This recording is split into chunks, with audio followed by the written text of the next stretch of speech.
রমাজান মাসে দুটি সময়ে আল্লাহ তাআলা বান্দার দোয়াকে কবুল করে। বলেন তো কয়টা সময়? দুইটা।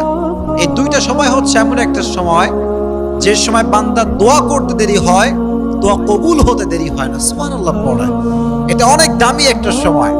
নাম্বার 1 সময় রমাজান মাসে তো আমরা সাহারি খেতে অলওয়েজ উঠি, এটা আমাদের মিস খুবই কম হয়। তো যেহেতু আমরা সাহারি খেতে উঠে গিয়েছি, আমরা ট্রাই করব ওযু করে তাহাজ্জুদটা পড়ার জন্য।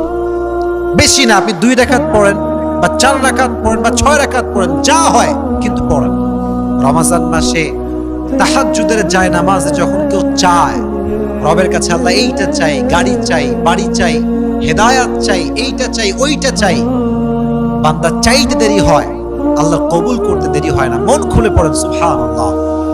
এজন্য 1 নাম্বার, আমরা তাহাজ্জুদটা মিস করব না। তাহাজ্জুদের সময় আল্লাহর কাছে বারবার আমাদের চাওয়া পাওয়াগুলো আমরা চাইতে থাকবো। রাজি আছেন তো ইনশাআল্লাহ? তাহলে 1 নাম্বার তাহাজ্জুদের সময়। কোন সময়? তাহাজ্জুদের সময়। নাম্বার 2, রমজান মাসে দোয়া কবুল হওয়ার শ্রেষ্ঠ সময় হচ্ছে ইফতারির সময়।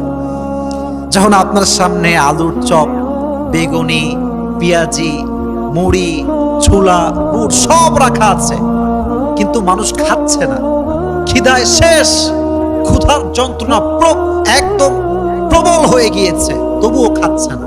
কেন? আল্লাহর জন্য খাচ্ছে না। তখন আল্লাহ একটা সফট কর্নার তৈরি হয়, ভালোবাসা তৈরি হয়। আল্লাহ বলে কি খায় না কেন? সামনে রেখে ফেরেশতা বলে আল্লাহ মোবাইল ফোন নয়, তোমার জন্য ফেসবুক নয়, তোমার জন্য হোয়াটসঅ্যাপ নয়, মেসেঞ্জার নয়, এটা হচ্ছে একটা মনে মনে জিকির করবেন। ইফতারির সামনে রেখে কিছুক্ষণ যে বান্দা দোয়া করতে পারে, তার রবের কাছে আরশে আজিমে গিয়ে নক করে, সুবহানাল্লাহ পড়ে। এজন্য কলিজার ভাইয়েরা, ইফতারির সামনে রেখে মোবাইল ফোন নয়, ফেসবুক নয়, হোয়াটসঅ্যাপ নয়, মেসেঞ্জার নয়, জাস্ট মনে মনে জিকির করবেন। আর জাস্ট ইফতারের কিছুক্ষণ পূর্বে 2 হাত তুলে রবের কাছে দোয়া করবেন।